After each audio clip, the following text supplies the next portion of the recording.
When you look at these two rounds, you might not think there's a difference, but you'd be very wrong to think that. I'll show you the difference between the two. This is a full metal jacket round, FMJ for short. It's called a full metal jacket because it has a lead core covered by a layer of copper, kind of like the way we wear a jacket. This is typically the least expensive type of round you can purchase. As an avid gun shooter, I only purchase FMJ rounds to shoot during training. I know this seems like common sense to a lot of you, but I also know a lot of you don't know this. I really wanted to talk about this because I watch a lot of people's videos and I see them showing off their firearms and they say they're ready for self-defense, but it's loaded with FMJ rounds. If you don't understand why that's a bad thing to do, here's the explanation. Here's a Ballistics Gel block. This is something we use to simulate a human body. The density is similar to human tissue, so when we shoot it, we can get data on what it would be like for a person to be shot. Check out this video of Ballistics Gel being shot with a 223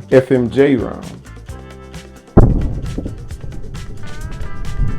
Seems like a lot of damage, right? But this is where these two rounds become entirely different from each other. What's wrong with you?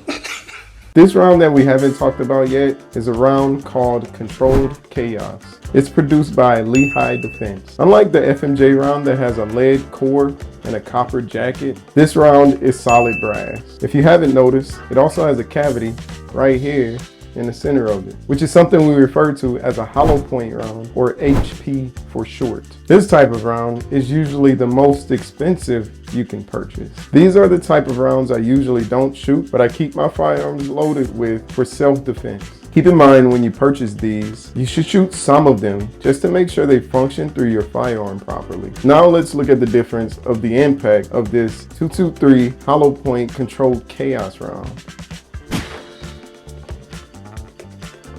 This is a 20-pound gel block and it completely flipped it. Look at the comparison between the two side by side. This is just an example of two rounds. There are many other rounds in every caliber that do different things to cause damage.